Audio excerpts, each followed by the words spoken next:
Welcome back to the Wasteland, my friends. In today's video, we're going to be looking at a survival vault in Fallout Shelter. I'm going to be showing you pretty much all about Fallout Shelter, building it up from the very beginning.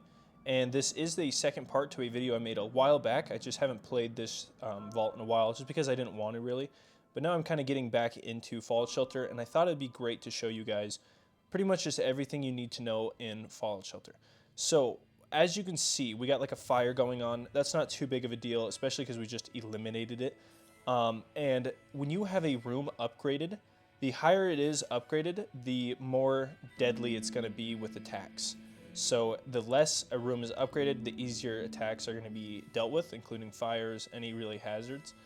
But they're going to produce less. As well as the smaller they are, the easier the threat is to deal with. So keep that in mind.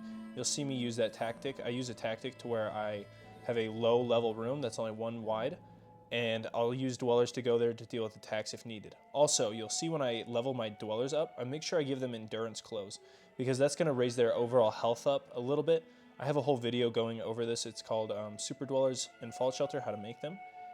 And it's a pretty helpful video, but we have some raiders coming, so we have to get ready for this attack. Alrighty guys, if you can't already tell, we are completely doing this by just watching the video and then talking over it. It's more of a commentary kind of video. So I do hope you stick around, even though it is one of those. It's just so I can help you guys out. So what we want to focus on with defense in the vault. Endurance is the only stat that is going to carry all of its special effects into your dwellers. What does that mean? So you know how agility affects attack speed outside the vault in quests and in the wasteland. In the vault, it only affects food rooms. So what we want to do is we want to focus on endurance in the vault, specifically maxing out your health. So you want to make super dwellers. I have a whole video going over that, and I believe I already mentioned that, but I definitely recommend checking that out. I'll have it in the link in the description of this video. What we want to do when we have a low vault like this is kind of plan a we want to plan a layout really.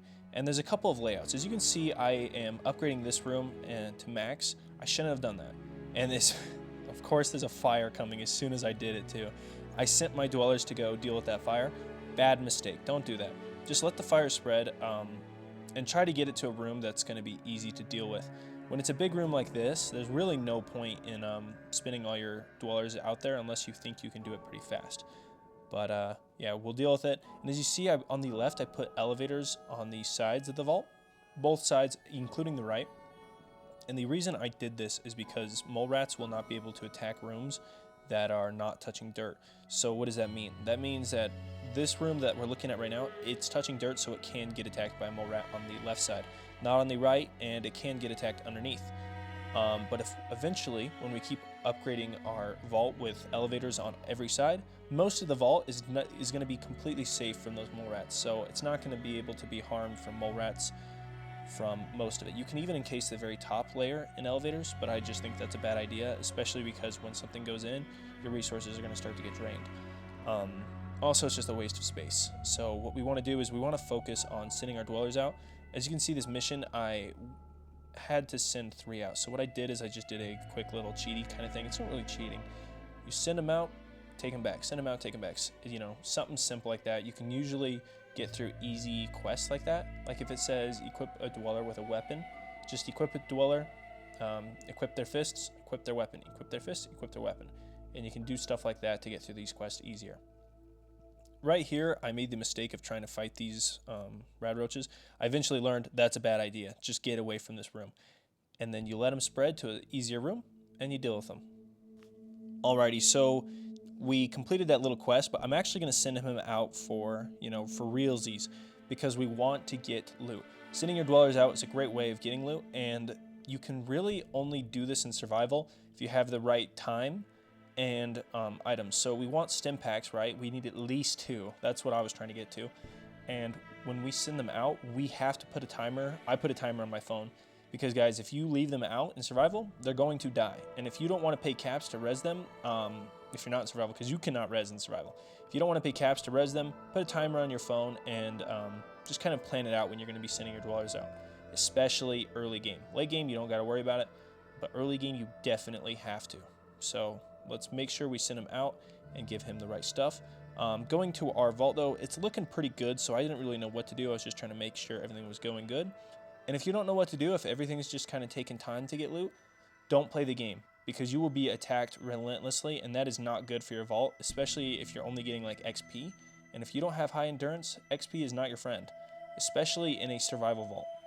Alrighty, when breeding in Fallout Shelter, which sounds kind of weird, when having your dwellers make more dwellers, what you want to do is you want to try to get the highest stats of each dweller. So get the highest stat dwellers, because they're going to make the best babies. They don't make the greatest. Their babies kind of usually suck, but they're going to have slightly better stats than your other dwellers. So I recommend getting the best of the best to make children for you. Alrighty folks, when getting your dwellers to do the happy dance in the barracks, make sure you give them clothes that are going to increase their charisma. That way they can dance a little faster and get you your dwellers a little sooner. Other than that, just equip your dwellers with the right outfits, right weapons, all that kind of stuff. And I'm going to be leaving from the rest of this video. I'm going to let the video play though. It's going to just show you basic kind of stuff. I'm going to let it play in normal speed so you can see me do things as if I would normally do them. But this is going to be the last from me.